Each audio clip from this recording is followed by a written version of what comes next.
Salve, salve, gente boa! E aí, tudo bem? Seja bem-vindo, seja muito bem-vindo ao canal. Nesse vídeo falaremos a respeito do seguinte: a alegria de ouvir seu nome diante dos anjos. Fica comigo até o final aí, vamos junto!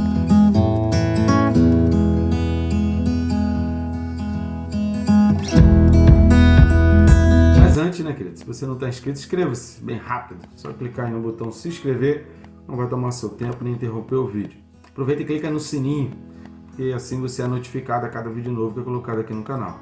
Por favor, né, querido, conto contigo aí para curtir, compartilhar, fazer comentários, escreva aí, porque fazendo isso você está ajudando a alavancar o vídeo, já que o YouTube tem seus algoritmos aí que identificam se o vídeo ele é importante, relevante, para mostrar para mais pessoas. E te agradeço aí, muito obrigado se você já está fazendo isso. Continue fazendo, vamos levar a palavra de Deus cada vez mais longe. Nesse vídeo, falaremos a respeito de Apocalipse, capítulo 3, versículos de 1 a 6. Cartas de Jesus à igreja em Sardes, registrada por João em Apocalipse 3, do 1 ao 6. Diz assim: ao anjo da igreja em Sardes escreve: estas coisas diz aquele que tem os 7 Espíritos de Deus e as 7 estrelas. Conheço as tuas obras, que tens nome de que vives e estás morto. Sê vigilante e consolida o resto que estava para morrer, porque não tenho achado íntegras as tuas obras na presença do meu Deus. Lembra-te, pois, do que tens recebido e ouvido, guarda-o e arrepende-te. Porquanto, se não vigiares, virei como ladrão, e não conhecerás de modo algum em que hora virei contra ti. Tens, contudo, em Sardes umas poucas pessoas que não contaminaram as suas vestiduras, e andarão de branco junto comigo, pois são dignas. O vencedor será assim vestido de vestiduras brancas, e de modo nenhum apagarei o seu nome do livro da vida. Pelo contrário, confessarei o seu nome diante de meu Pai e diante dos seus anjos. Quem tem ouvido, ouça o que o Espírito diz às igrejas. Né, querido? Glória a Deus, uma palavra poderosa. Esse final aqui, quem tem ouvidos, ouça o que o Espírito diz às igrejas. Novamente a gente vê essa expressão aqui nas cartas à igreja do Apocalipse, e a gente vai ver essa expressão ainda se repetir algumas vezes, até que no capítulo 13 de Apocalipse já fala apenas quem tem ouvidos ouça, porque o Espírito já não está mais a partir dali falando às igrejas nem às pessoas. Ou seja, hoje a gente tem o Espírito Santo, que é quem converte, que é quem convence o homem, que é quem ainda mostra, pode abrir os olhos e mostrar às pessoas o sentimento do pecado, para onde vai o pecado, vai trazer esse entendimento, sabe aquele estalo que a pessoa desperta e fala assim, poxa, preciso mudar meu caminho, preciso mudar de vida. Hoje a gente ainda tem o Espírito Santo que faz esse convencimento, que faz esse trabalho, que dá sonhos. Quantos e quantos relatos nós temos ouvidos aí de pessoas vivendo em países islâmicos que estão se convertendo. Eu tenho recebido vários relatos de pessoas que estão vivendo em países islâmicos que não têm pessoas cristãs na sua proximidade, e elas estão se convertendo através de sonhos e de visões a respeito de Jesus Cristo. É tremendo o que está acontecendo em muitos países do mundo islâmico. É tremendo mesmo, assim, Deus é fantástico. Não tem pessoa lá para evangelizar, e Deus vai falando com as pessoas através de sonhos e de visões. Rapaz, assim, eu tenho recebido, e não são poucos os relatos do que está acontecendo atualmente, está acontecendo agora, nesses dias tem acontecido, não só em países islâmicos, mas em países hinduístas, né? Já que a gente tem muitos países em que o cristianismo é tremendamente e oficialmente, né, digamos assim, por decreto, por força de lei do país, o cristianismo ele é perseguido, e aí tem pessoas ali se convertendo ao cristianismo por meio de visões, tendo visões e tendo sonhos. É muito tremendo isso. Mas por que isso? Porque o Espírito Santo ainda atua na face da terra. Então a gente pode orar aqui e uma pessoa se converter do outro lado do mundo. A gente pode orar de um lado e a pessoa se converter do outro. A gente pode orar por esses países e Deus, através de sonhos, Deus colocar visões nas pessoas e as pessoas se converterem, porque a gente está orando e intercedendo daqui. Todo esse poder e esse mover acontece porque o Espírito Santo ele ainda está em atuação. A partir do capítulo 13 de Apocalipse, nós já vamos começar a perceber que o Espírito Santo já não vai estar mais atuando aqui neste mundo. Este vídeo é um vídeo relacionado às recompensas. Já temos 2 vídeos relacionados à igreja em Sardes. Um sobre os elogios, obviamente que não há elogios na igreja para essa carta, né? A igreja em Sardes. Mas Jesus Cristo, ele menciona, embora não haja elogio para a igreja, ele menciona que há certas pessoas, algumas pessoas, então vale a pena dar uma conferida no penúltimo vídeo aí referente a Sardes. E no último falamos a respeito das críticas, que são várias aqui, que Jesus está falando à igreja em Sardes. Nas recompensas, o final do versículo 4, Jesus já está dizendo aqui que não contaminaram as suas vestiduras e andarão de branco junto comigo. E no versículo 5 ele ratifica, ou seja, ele confirma essa instrução, dizendo que o vencedor será assim vestido de vestiduras brancas. As vestes brancas, a gente precisa ler esse texto não na visão que a gente tem hoje. Hoje é muito fácil você pensar em roupa branca, né, em branquejar, né, não sei direito qual a expressão que se fala, né, alvejar uma roupa. Hoje, para você é muito fácil, mas a gente precisa entender que isso aqui a gente está falando de um texto de quase 2000 anos atrás, um texto do primeiro século, um texto antes do ano 100, um texto que foi escrito antes do ano 100. Então a gente precisa entender o conceito de roupa branca dentro daquele contexto daquele povo ali.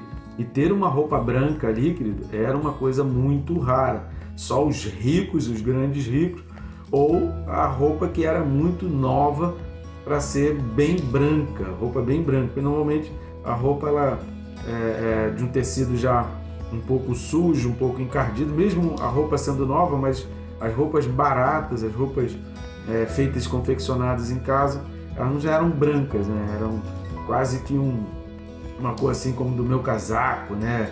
Muito próximo do bege ali, muito próximo do acinzentado. Então, era sempre essas tonalidades caminhando nessas direções, mas não eram brancos, branquinhos, como a gente tem ideia hoje de que é uma roupa branca e uma roupa alvejada. Então, quando está falando que o vencedor vai se vestir de roupas brancas, isso está falando exatamente de limpeza, está falando de pureza, está falando de pessoas que alcançaram um nível de santidade para poder se vestir de roupas brancas. Queridos, a gente não alcança um nível de santidade nenhum se a gente não perseguir esse nível.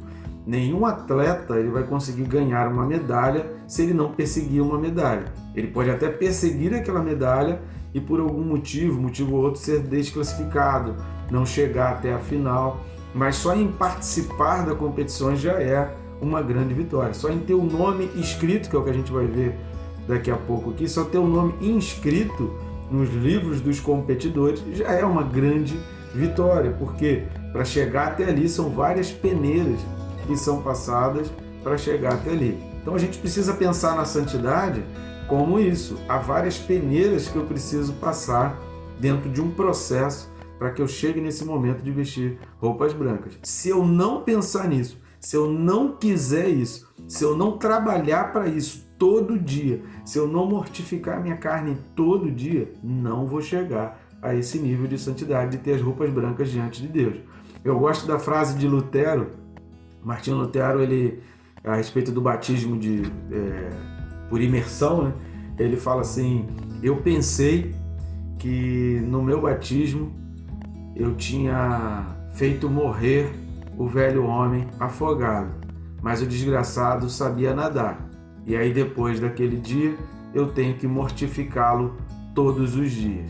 E essa é a realidade. Por mais que a gente prefigure o conceito do batismo por imersão, de que fica o velho homem e renasce o novo homem, isso é simbólico, mas isso só vai fazer sentido na tua vida se todo dia você mortificar esse velho homem. O que significa todo dia mortificar o velho homem? Significa todo dia eu negar um pecado, significa todo dia eu negar um convite que eu sei que vai me conduzir ao pecado, significa todos os dias eu negar fazer alguma coisa que eu sei que vai me impulsionar, que vai caminhar na direção do pecado. Significa todos os dias eu dar um passo na direção das minhas vestes brancas. Significa todo dia eu dar uma lavada, uma limpeza, uma alvejada. Aí eu vou dizer assim, poxa, ainda não está branco, mas pelo menos está mais claro do que estava ontem.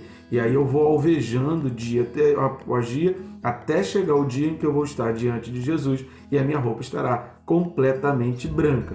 Ela só vai chegar a estar branca, querido, se você passar pelo processo. Se você pegar uma criança que se sujou a roupa e você pendurar essa roupa do jeito que a criança veio da escola, você pendurar no varal, ela não vai ficar branca. Ela precisa passar por um processo para que você possa estender e ela ficar branca. Mesma coisa é a nossa alma, é a nossa vida. A gente precisa passar pelo processo para ficar branca. Algumas pessoas não querem passar pelo processo. E a respeito desse processo, falando um pouco da inscrição, que a gente precisa ter o prazer e a alegria, Jesus vai falar aqui a respeito do livro da vida. E ele vai falar assim, de modo algum apagarei o seu nome do livro da vida. Quando a gente fala do livro da vida, em Apocalipse aqui, no capítulo 13, 8, no capítulo 17, 8, no capítulo 20, do 12 ao 15, e no capítulo 21, 27, eu vou repetir. Apocalipse 13, versículo 8, 17, versículo 8, 20, do 12 ao 15 e 21, 27. Falam a respeito do livro da vida, mas no sentido daqueles que são realmente predestinados, daqueles que foram inscritos no livro da vida, que Deus escreveu o nome deles ali no livro da vida.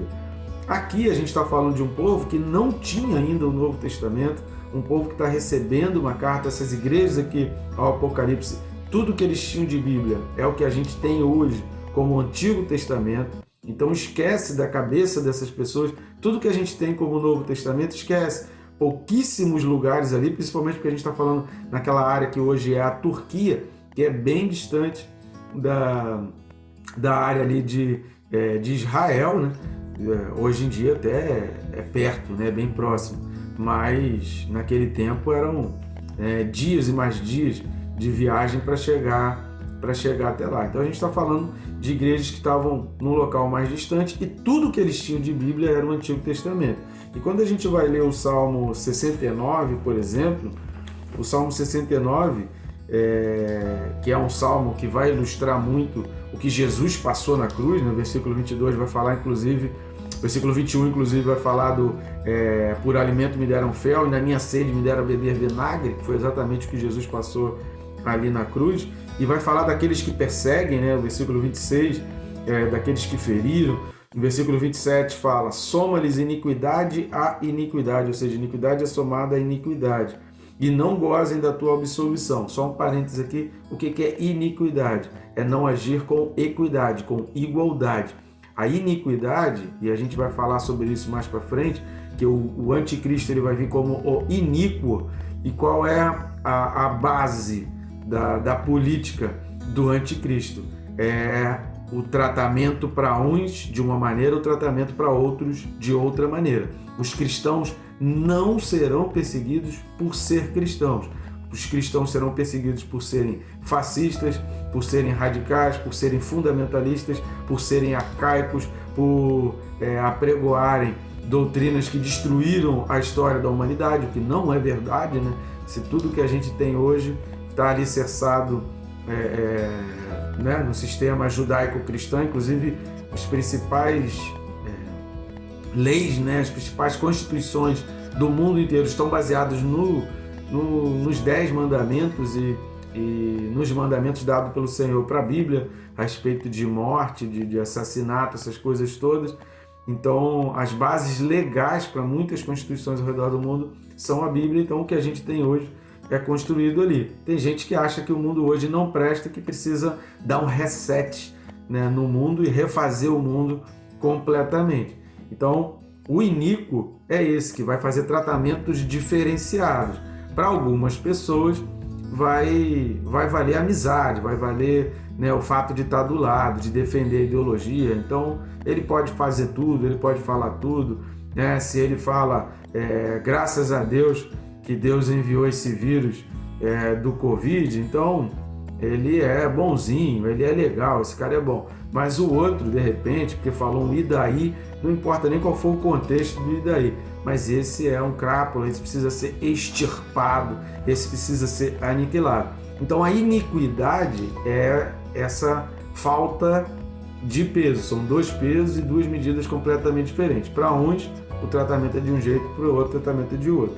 Então, iniquidade soma-se à iniquidade. Versículo 28 fala: sejam riscados do livro dos vivos e não tenham registro com os justos.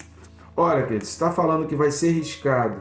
E se Jesus está falando aqui, voltando a Apocalipse 3,5, que de modo nenhum apagarei o seu nome do livro da vida, é porque existe essa possibilidade de sair do livro da vida.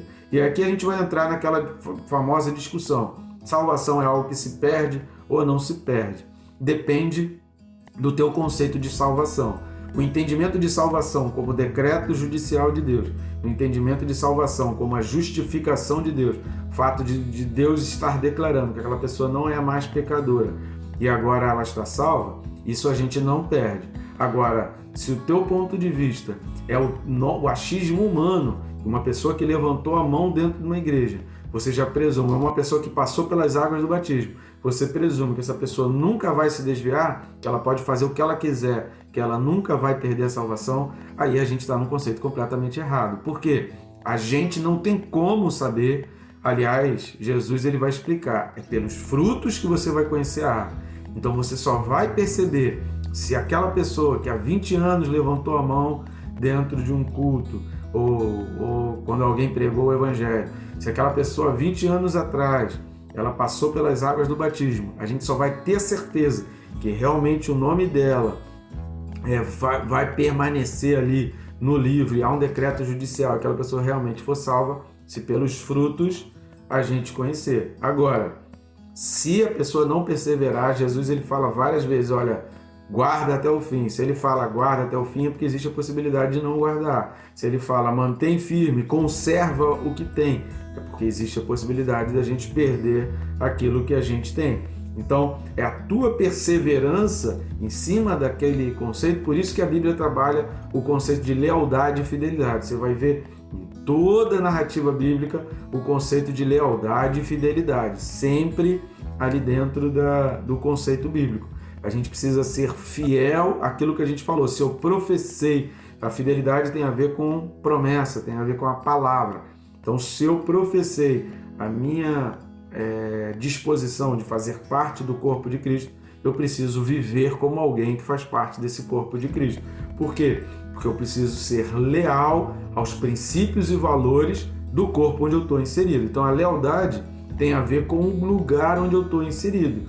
Então, se eu estou inserido num lugar que tem princípios e tem regras, eu preciso ser leal àqueles princípios e aquelas regras. Se eu faço parte de um corpo que tem regras e tem princípios, e eu no meu dia a dia, na minha vida, eu quebro essas regras e esses princípios, eu estou sendo desleal. Se você procurar pela palavra desleal ou deslealdade na Bíblia, você vai ver vários exemplos de pessoas que foram desleais e várias advertências de Deus contra a deslealdade. Então nós precisamos ser leais aos princípios e valores bíblicos e nos manter firme para que a gente alcance as vestes brancas. Hoje, a nossa veste não está tão branca quanto a gente pensa. Então vamos lavar de novo, vamos alvejar de novo, vamos passar de novo por um outro processo. Talvez ela esteja muito encardida, precise de um processo maior, precise de substâncias diferentes para ficar branca. Mas eu preciso passar pelo processo, eu preciso ser perseverante, eu preciso perseguir esse processo e eu preciso ter essas vestes brancas como alvo da minha vida. E Jesus vai falar uma frase aqui que eu acho que todo crente precisa ficar feliz e desejar isso, falar, eu quero isso na minha vida. Que Jesus vai falar assim, olha, pelo contrário, eu não apagarei o seu nome do livro da vida e ainda confessarei o seu nome diante de meu Pai e diante dos anjos. Imagina Deus falando o teu nome diante dos anjos. Qual o nome que Deus vai falar? É aquele nome que está lá em Apocalipse 2:17. É aquele nome que só você conhece, mas que ele vai dizer perante os anjos e perante Deus. É aquele nome que mais ninguém conhece, mas quando Jesus falar o teu nome perante Deus, perante os anjos, você vai identificar esse nome como sendo teu. Não é esse nome que você tem hoje, não é esse teu nome de nascença hoje.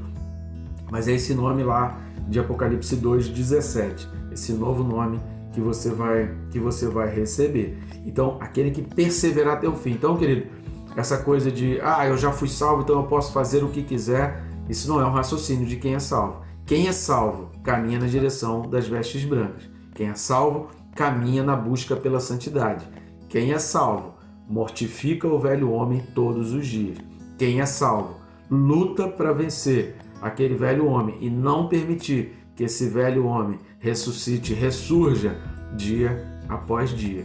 Porque o alvo, o objetivo maior é ter o seu nome dito por Deus, por Jesus, e Jesus Cristo poder dizer: aquele perseverou até o fim, aquele passou por lutas, passou por provas, mas ele seguiu até o fim. Quem tem ouvidos, ouça o que o Espírito diz às igrejas, enquanto o Espírito ainda diz. Que Deus te abençoe, rica e abundantemente.